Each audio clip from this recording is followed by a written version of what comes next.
Hi, this is Vicki. I run the blog Ordinary Women. The web address is aboutordinarywomen.com. Today we are going to actually create the altered journal cover itself.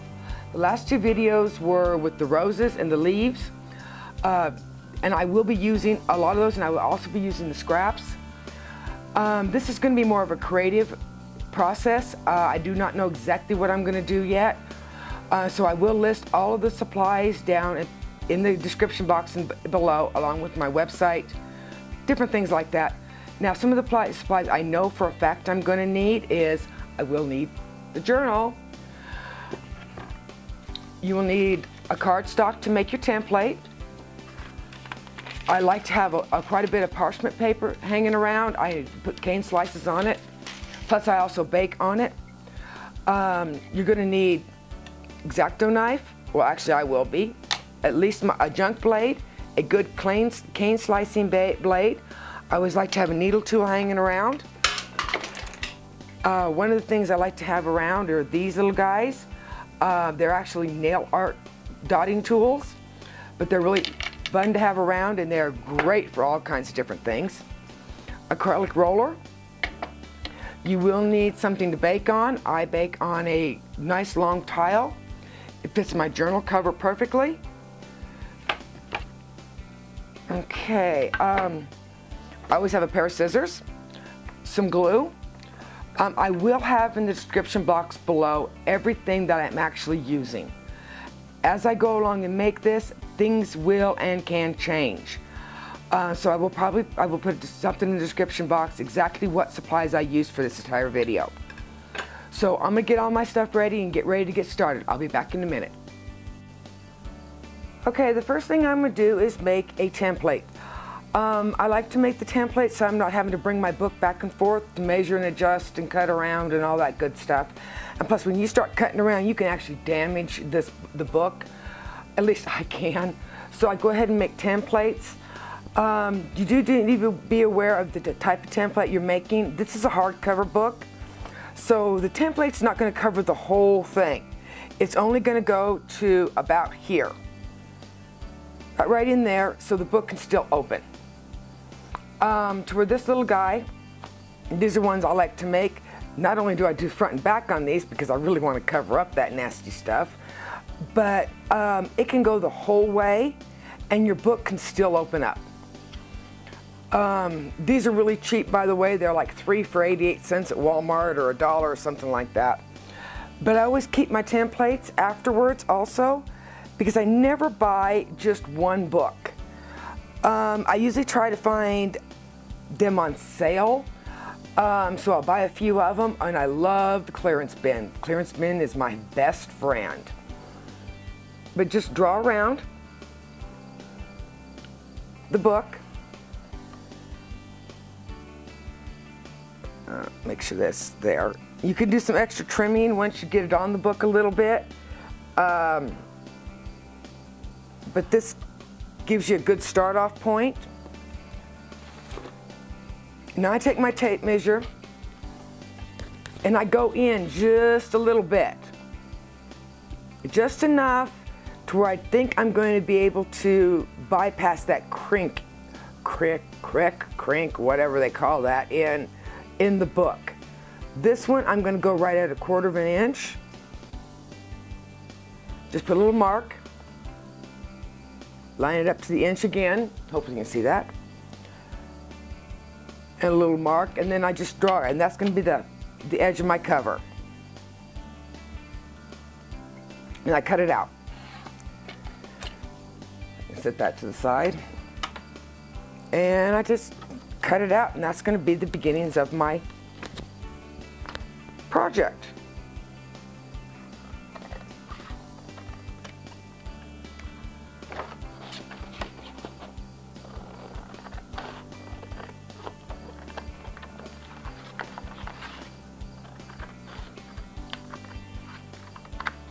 Okay, set that to the side.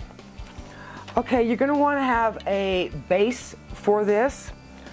I try to go with a color that if I do miss a spot here and there, when it peeks through, it's no big deal. But that's also more, well, I bought the journal cover here that actually matches this. It's going to look great. But I also still need a flat. I need a flat spot for gluing. And the clay needs to be flat to glue flat down on here. I went ahead and did this. I did this out to a number 4 setting. It's pretty thin. Normally when I do journal covers, it depends on what I'm putting on it, how thick it's going to be. If I'm going to stamp and just stamp and then, you know, color my stamps and do all the things like that with my stamp impressions, then I do number 1 or number 2 setting. If I'm going to put little pieces on it, I stick to a number 2 setting. If I'm going to really load it up like I'm going to do today, I go for as thin as I can get away with. 5 is actually too thin. And I am using an Atlas Post machine. Just put your template down on it, and I'll also be working on this parchment paper the whole time, mainly because when I fill everything up here, I can peel this up, flip it over, and then put my template back on and cut it back out again. You can cut it back, you can cut this out with a blade, the X-Acto knife, whatever you're comfortable with doing. I just have a tendency to run, since I'm not being precise on this, I'm just going to run my X-Acto blade around it.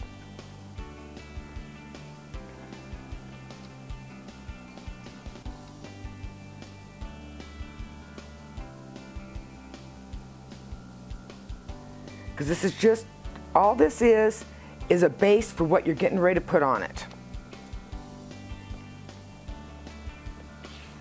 And it's also nice to have that parchment paper for that particular reason right there. You can move things around a little bit. It's almost like having a lazy Susan.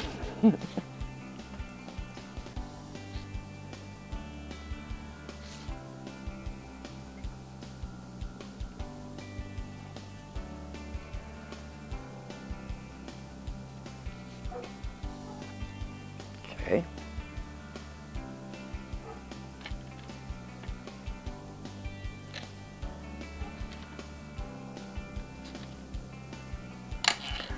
Okay, this is the base of what we're going to be working with. All of our roses and all of our leaves are going to go on top of here. Now I'm going to set this to the side because I need to get some cane slices going, which is going to take a little bit of time, so I'll just show you a few of what I'm doing. What I try to do is make sure I've got about half of what I'm going to need at least. Thing is, when you say half of what you need, you may end up with almost all of what you need. I always cut my canes on a cardstock of some kind. I think it's easier on the blades for me to do that. Now, this I'm going to be cutting like 3 of these and like 2 of these. If I need more, then I just come back through and cut a few more. But it gives me a good start-off point. That way I can get my design started. So I'm going to cut. And if you cut to where you're missing a little bit right there, that's okay in this particular design. And I usually just set them aside on either another piece of parchment paper, or actually sometimes I put them on tiles.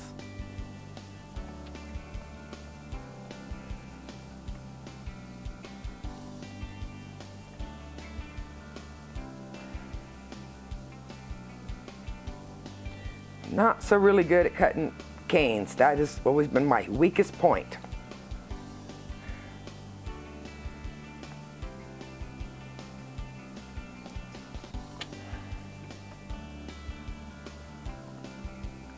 I'm going to go ahead and do 3 on this one. Okay, now I'm going to cut the rest of these and all my leaf canes that I'm going to need, at least temporarily. Like I said, I'm going to try to do 5 of each. Set those to the side. I'm going to do that real quick and I will be right back. Okay, I've got a bunch of cane slices done. You will see here a lot. So I'm going to set those aside as I start picking up. So I literally want to start filling this. One of the first things I'm going to do is I'm not going to go sit there right at the edge. I'm going to go over the edge because I kind of want this to look like a piece of paper. different sizes, adding a leaf here and there. This is going to be totally random. You want this to be as random as you can possibly get it.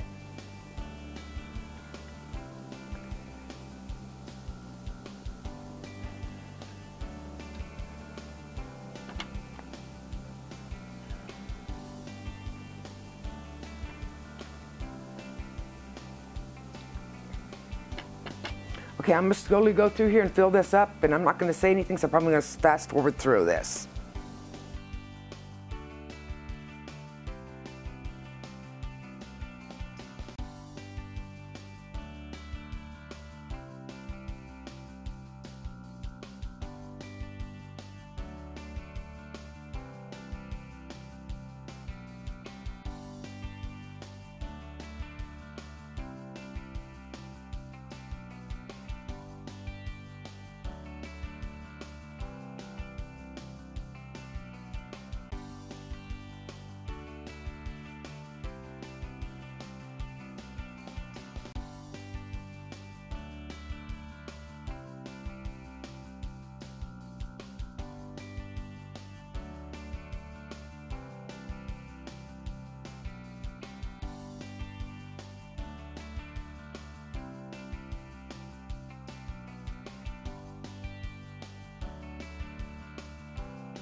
Take your roller and just gently, not too hard, just roll over the top of the cover.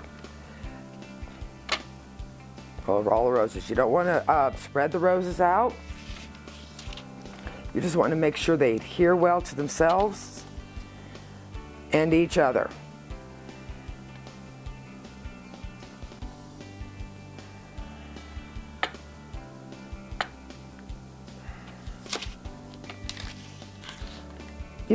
You want to flatten it out a little bit, just not terribly much and very slowly so you don't distort your roses.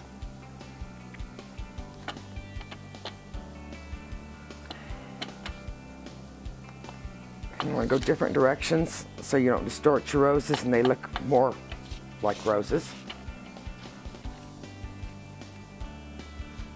Okay. At this point, I'm going to take and turn this over, and I'm going to use my template again.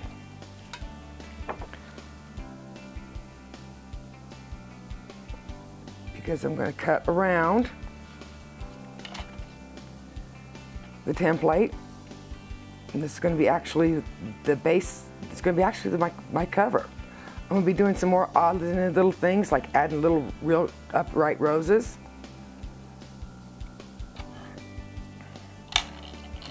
use my other blade. That blade's getting a little bit worn out.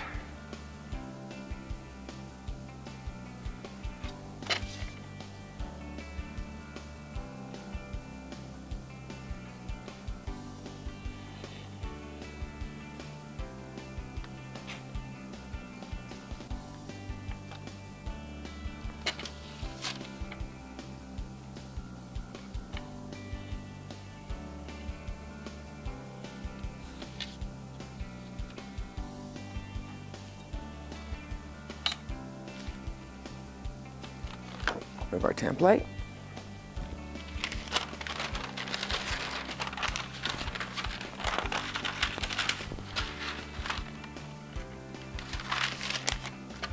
Okay, this is going to be the basic part of the cover, which is going to be like an explosion of roses, and it really is. I may add a few little touches here and there to kind of thicken it up, or to make it look like I've got leaves coming out.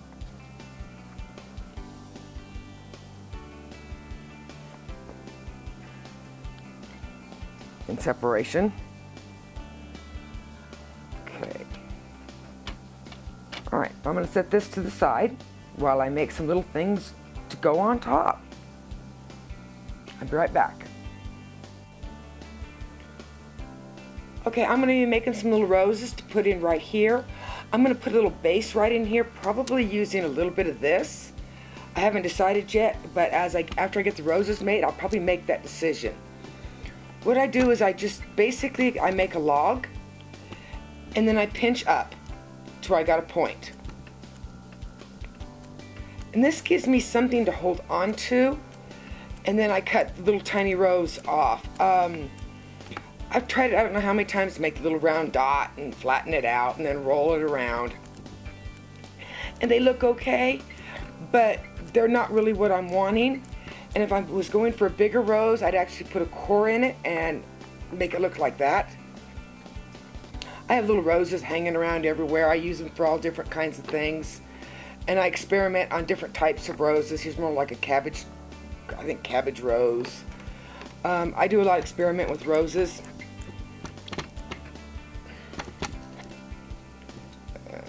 That's my junk blade.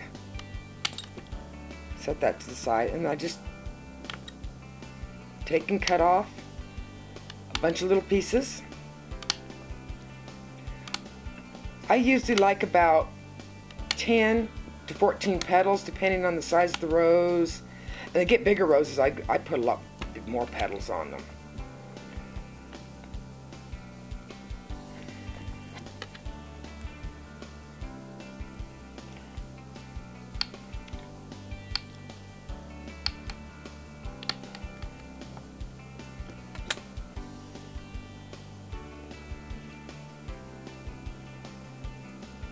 And just flatten them out. So I don't want fingerprints on it, so I use the gloves. Just roll it in, and that's going to give me my core. And right here is where I'm holding on to it. So, and this will be cut off at the bottom.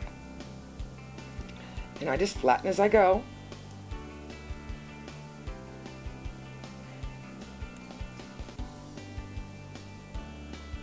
Smooth it out, thin it out a little bit, try to get it about even with the core.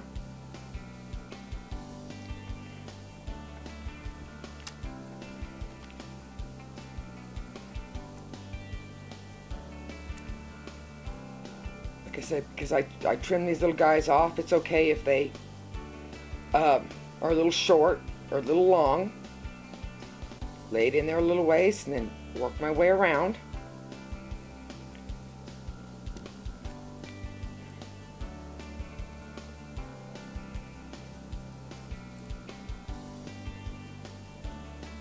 All right, about halfway in the leaf before it, and then go ahead and bring it on around. So I'll have 3. Just kind of take my finger gently That is definitely not on there well. Just kind of bend the leaves back just a little bit, maybe even give them a little pinch. And then just bend it back. This one I'm going to be doing 5. So I'm going to go ahead and just flatten them out real fast.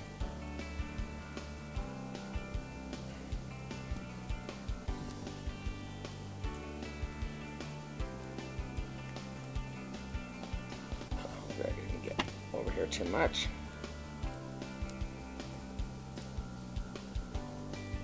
And I don't go for perfection on my little petals.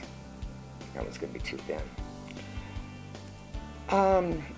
Because a real rose is, the petals aren't perfect. They slightly vary.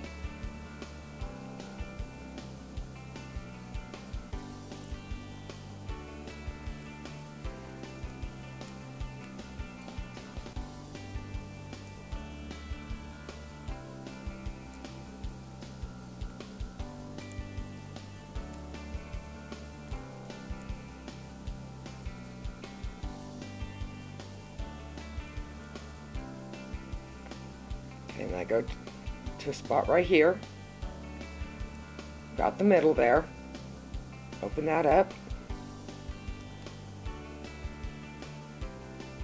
go in not quite halfway on this row,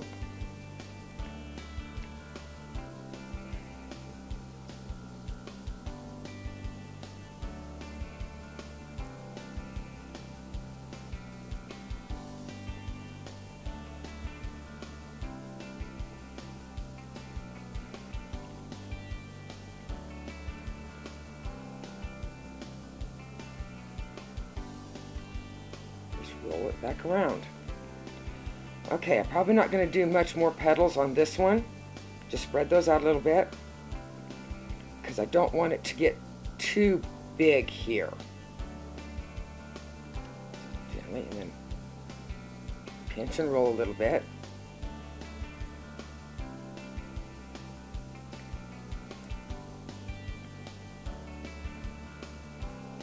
And then just taking gently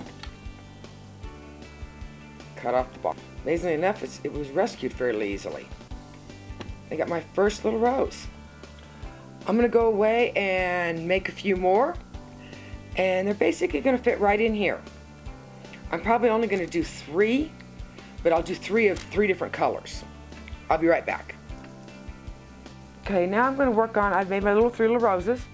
I'm going to work on kind of like a border, because otherwise these roses are just going to fade into the background of this huge color. I mean, there's a lot of color in here. So I need something a little bit more. So what I'm going to do is, what I did was I took some of my base and I just made little tiny logs. And I'm just going to basically spiral them up. Like this. Go about halfway down the length. Just so I can get that to do that right. Spiraling is not my strong suit.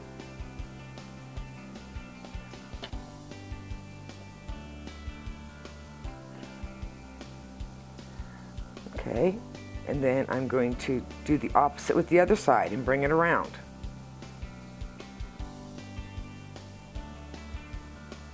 You go about the halfway point.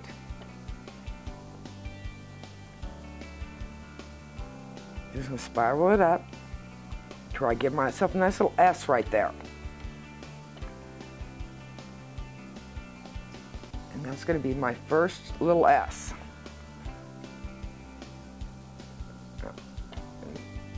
Grab another one. Start it. Like I said, go about halfway.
Get a little dotting tool.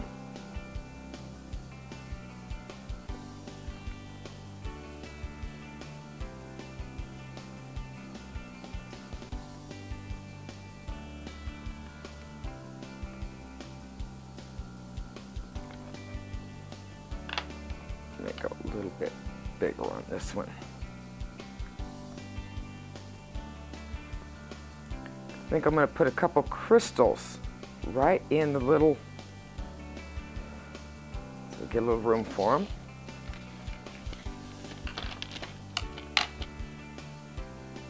Add our little roses in here.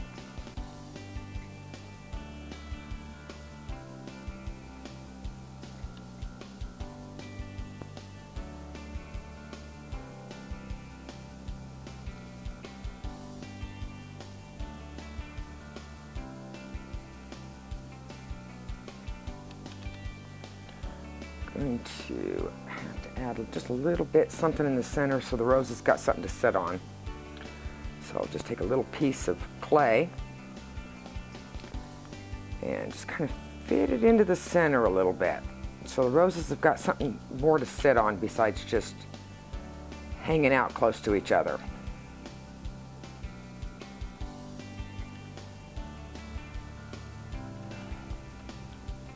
Okay.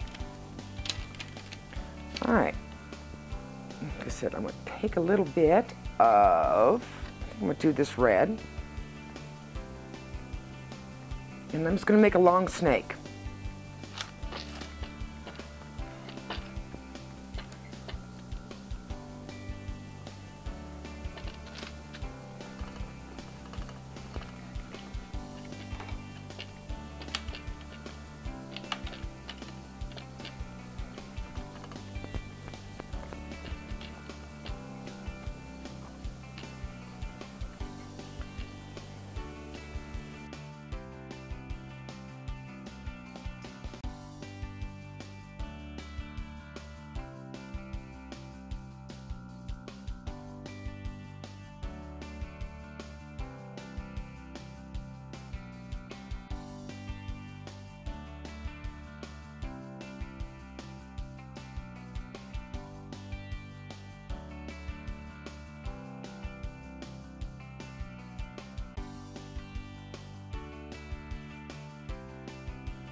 Okay, just grabbed a little Wilton's mold.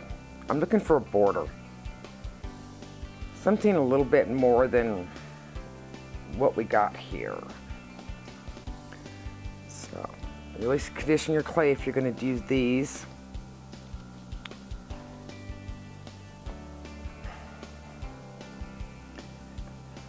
Just really press down.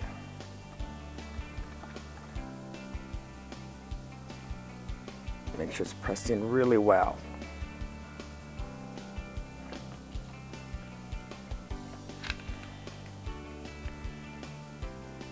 Trim the top.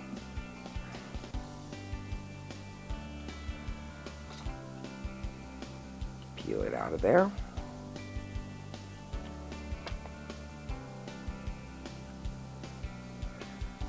I'm going to lay that right there.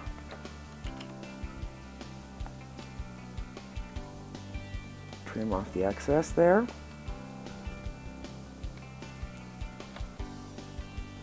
You see that? Just trim off, well, I'll do it at the top. Just trim off the excess. I want to go at a little bit of an angle here.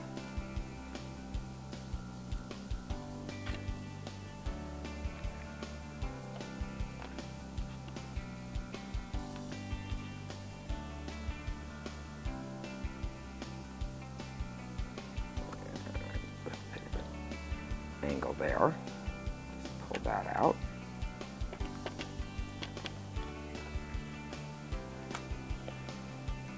Excuse me, didn't mean to cough in your ear. I'm going to do that all 4 sides.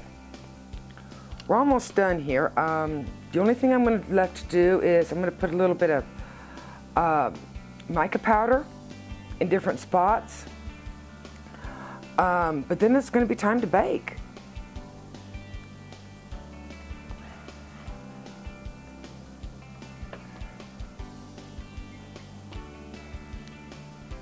That's going to be it. So I'm going to get that done, and when I'm done, I will be right back doing this border, and I'll be ready to put mica powder on. Okay, I'm going to add a little bit of mica powders to the leaves.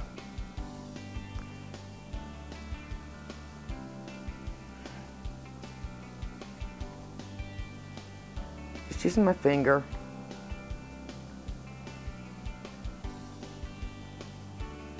Give it a little bit of a glow, make it stand out more.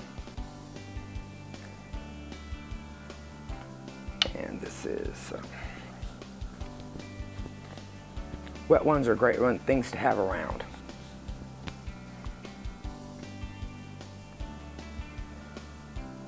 This is a little bit, I guess it's called infrared green or something like that.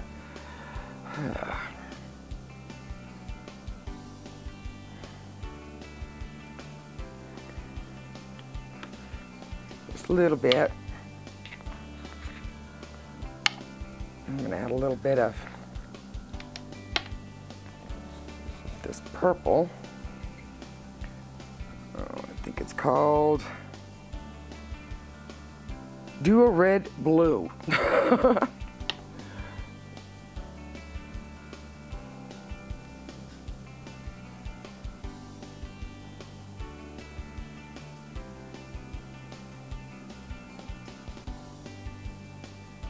Just a little bit. I will be using a little acrylic paint on this. Oh, I was going to add a little bit to the edge of the roses there. Kind of give them a little bit of a shine. Okay. Okay, it's ready to be baked. I usually bake it 275. You can bake it for as little as 15 minutes, 20 minutes, something like that. I usually bake this right around 30 to 45 minutes, depending on the thickness. For this thickness, I'm looking at probably about 45 minutes because of the roses. So I'll be back when I'm finished baking. Okay, we're all baked here, so I'm going to do a little bit of embellishment. I'm going to take a little bit of the green paint here and make sure, sorry, got to get my wet ones here because I'm going to be wiping it off almost as fast as I put it on. Because I'm going to take just a little bit of a green acrylic paint.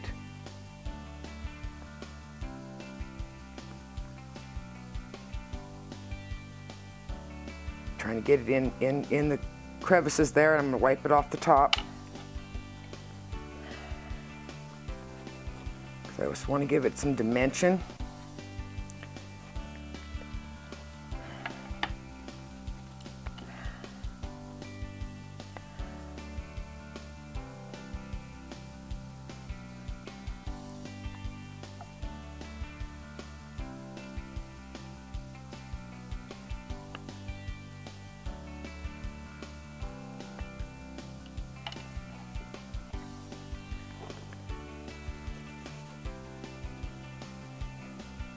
Want to stay in the crevices but not be on the top, because I don't want to lose my really cool mica powder. Okay. Go in between all these, really slather it on, and then wipe it off. That way the green kind of stays in the crevices a little bit, but doesn't stay on the actual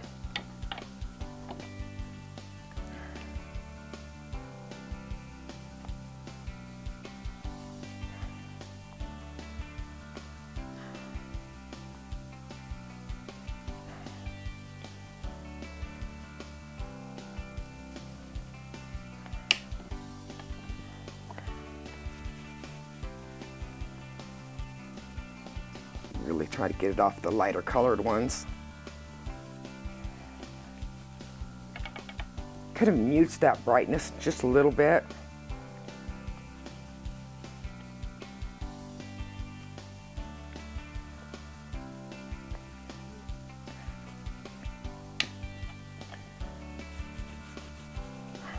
But still the color comes through. Refresh one of these.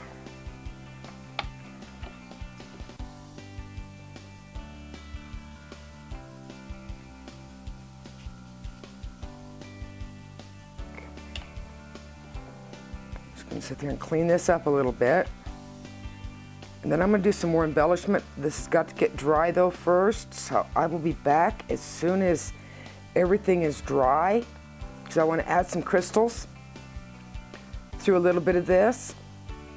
Okay, so I'll be right back. Okay, everything's pretty much dry. Now I'm going to add some crystals. Put a little bit of glue out here. I like Jewel It. It works really well. Not my most favorite, but it works really well. Put a little glue on them. Slide them up underneath there. That's what I made those little holes in there for. Kind of to sit, for the jewels to sit down in. Because these are just glass crystals. You can find them almost anywhere. I found them at Hobby Lobby, Michael's. These I actually got from an online bead store.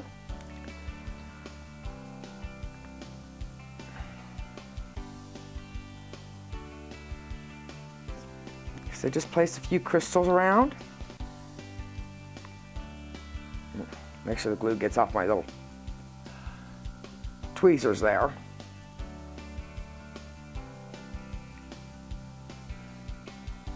There's really some neat tools on the market for crystals. They just won't kind of fit in the area that I'm looking for.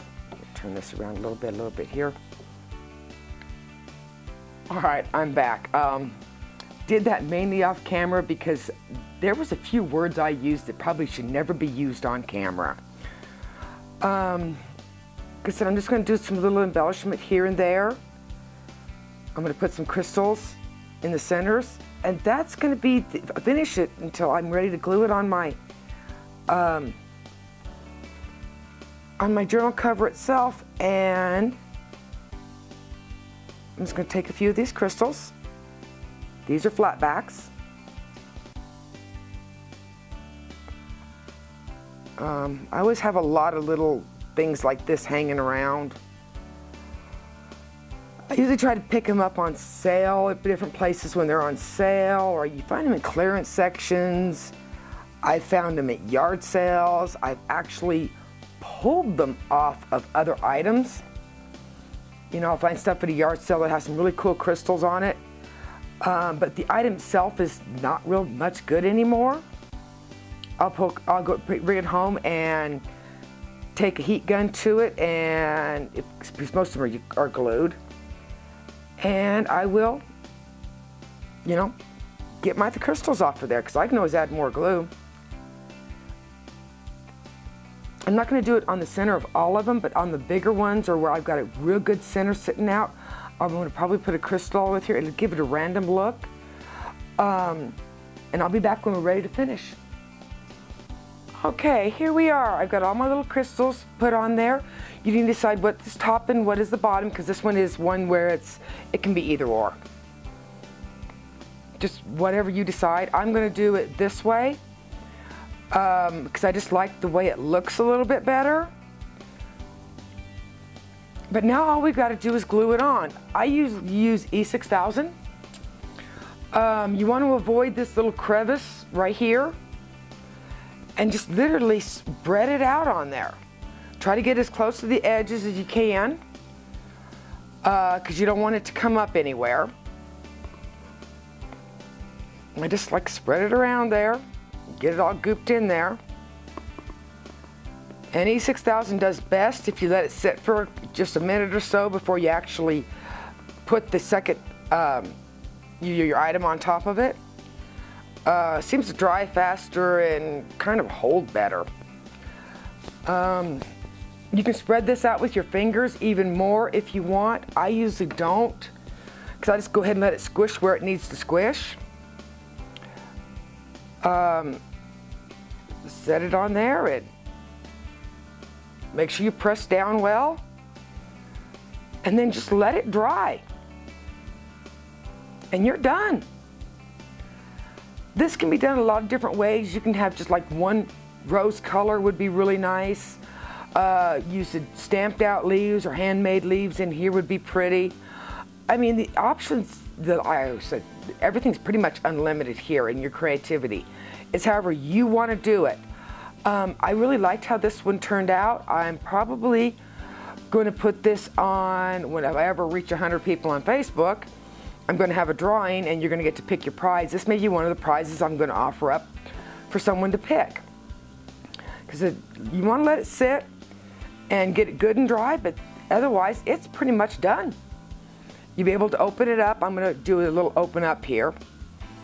You know, you have to make adjustments a little bit, but you'll be able to open up your book.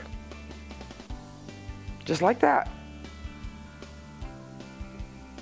If it was any further this way, this book would come here and stop. It wouldn't open up all the way. But so there it is. Please like this video. Subscribe to my channel. Come find me on Facebook. There will be a link down below. Come visit my blog, which the web address is aboutordinarywomen.com. If you have any questions, don't hesitate to let me know. I will have a description of everything in the bottom. If you would like me to do something different or do something that you're having problems with and I can help you with, I have no problems doing that at all. If you're a small business or a small crafter, you gotta be a woman, give me a holler and I'll feature you on my blog. I love doing that too. I love supporting small businesses and crafters. So if you'd like to be featured, just drop me a line and let me know. Well, I hope to see you guys on the next video. Bye.